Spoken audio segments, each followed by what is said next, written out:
Yo soy José Becerra, soy profesor de Derecho Penal y Criminología, tanto en el área de Derecho Penal de la universidad como en el Instituto de Criminología, todo ello en la Universidad de Málaga. Vale. Bueno, el extremismo es una expresión muy imprecisa. En realidad, el extremismo se refiere, desde el punto de vista ideológico, a todo aquello que está en los extremos del espectro que podemos considerar habitual en las ideologías, ¿no? Entonces, todo lo que está a ambos lados, digamos, tanto a la extrema izquierda como a la extrema derecha, solemos calificarlo de extremismo. En realidad es una cualificación un poco tramposa porque el extremismo está dentro del sistema democrático. La democracia admite los extremismos, son parte de la convivencia ciudadana.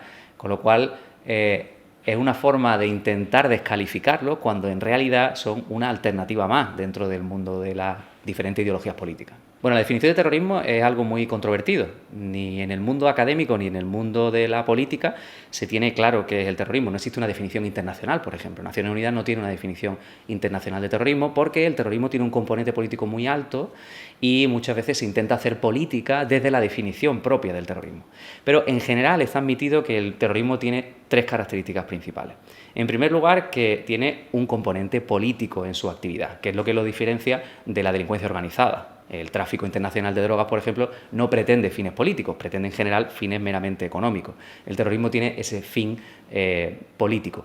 Luego tiene el elemento de la violencia. Tiene que haber violencia o amenaza de la violencia. Y luego hay un tercer elemento que también es muy característico y que lo diferencia de otras formas delictivas, que es el hecho de que la víctima en general es indiferente.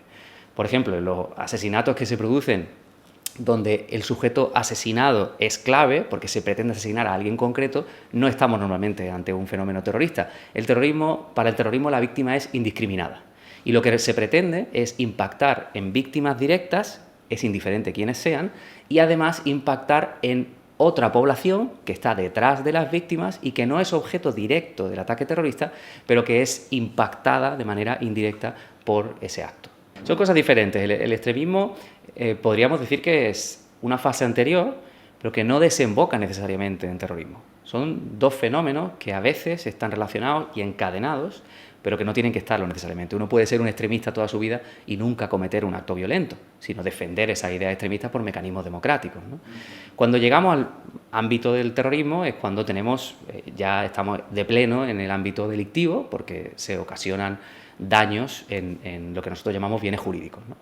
Desde esa perspectiva nos interesa mucho estudiar las causas del terrorismo para poder prevenirlo.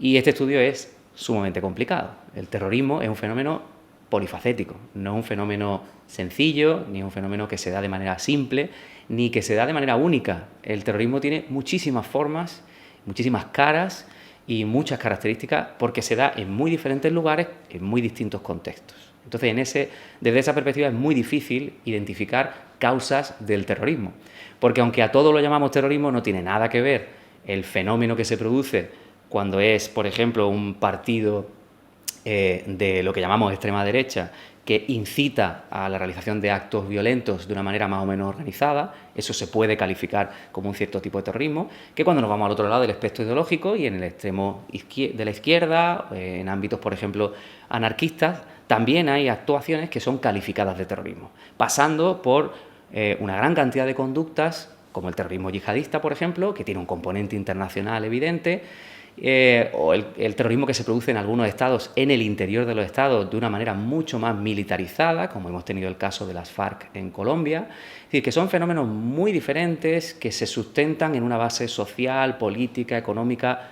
muy diversa. Por lo tanto, hablar de causas del terrorismo es como hablar de casi todo lo que uno puede mencionar como causas de casi cualquier tipo de actuación violenta, ¿no?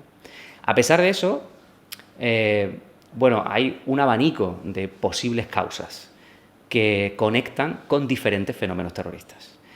En el caso del terrorismo yihadista, por ejemplo, que es uno de los que más nos preocupa en nuestro ámbito geográfico, político, etcétera, pues el origen, de nuevo, no está claro, ni siquiera hablando solamente de terrorismo yihadista, porque hay una mezcla de factores culturales, religiosos, económicos, geográficos, geoestratégicos, etcétera, que apuntan en diferentes direcciones. Hay algunos estudiosos que intentan reducir mucho este discurso para dar al menos una pista más clara de por dónde pueden ir las causas.